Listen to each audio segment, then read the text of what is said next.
All right, now we're back, and so I'm curious here.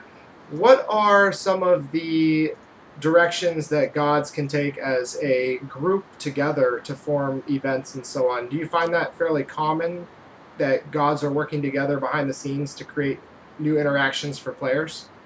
Yeah, definitely. Most of our big events are handled by a team of gods. I'm just trying to think what we have recently.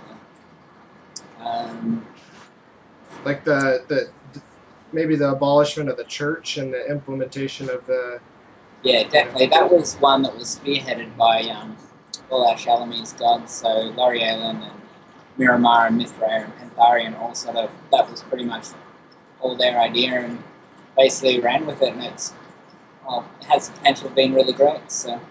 right. It's definitely changed up the vibe in that part of the game for a lot of people.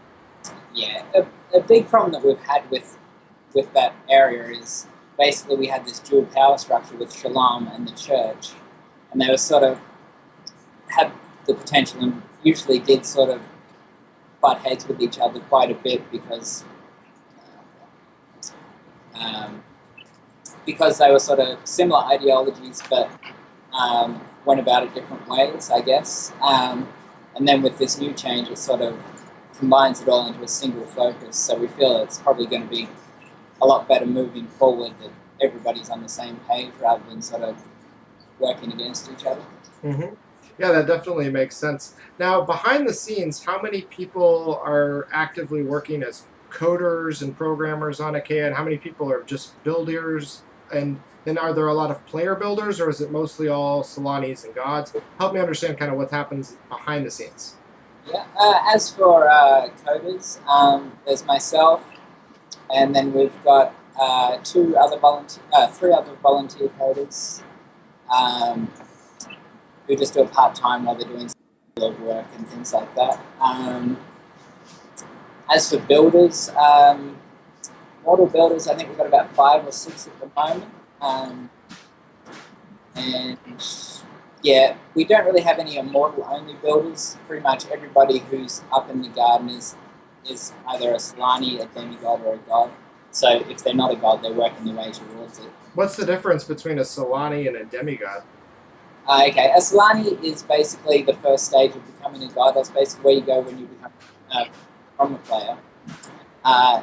From there, you basically learn how to be a god, and then you do a couple of small building projects, run a couple of events and things like that. Just basically learning the ropes, and then after that, you've got a demigod who you often see them around in your organisations around the place. They're basically on the middle step between Solani and becoming a full god.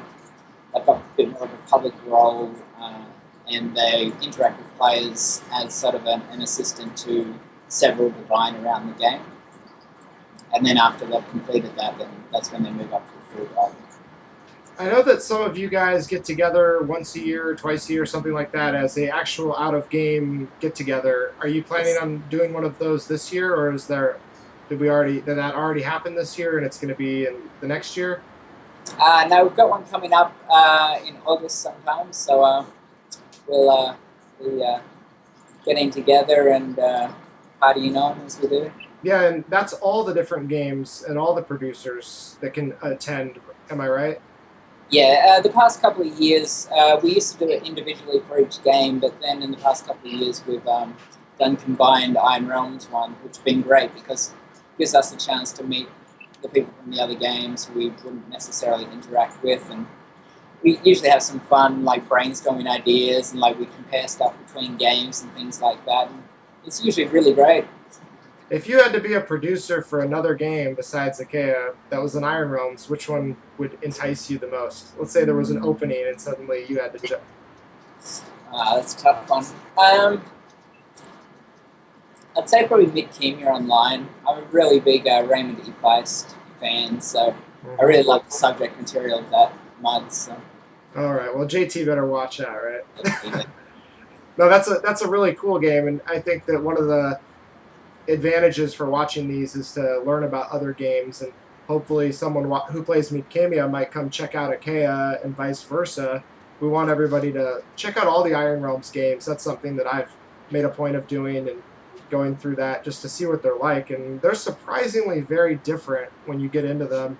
And I think that that's something that people should probably try and find out, because you might be surprised. Someone might have never played Achaea and they'll come check it out and go, wow, this really suits my style of video game experiencing. Yeah, definitely. So any last words, anything you'd like to share with people as kind of a final farewell for this interview? Um, ugh, it's really put me on the spot. I'd just like to, as we've just finished up our round of class leagues, we're about to start coding on those. I'd just like to thank all the hundreds of players who submit ideas and class leads and all the other sort of bits and pieces that really help make Achaea what it is. It's like we love putting all that sort of stuff in for people. So, yeah, I'd just like to say thanks to all those, as well as to everybody up in the garden, all the volunteers and everything who do such a great job. Right on. Well, I know that they probably appreciate the work that you're doing as well, and look forward to seeing some of these upcoming changes. I'm sure they're exciting, and we'll definitely want to get back on the interview with you in the future to talk about those changes and learn more about what's going to happen then from that point forward. So, Yeah, sounds great. all right, awesome. Thank you, Justin. It's been a pleasure. Thanks.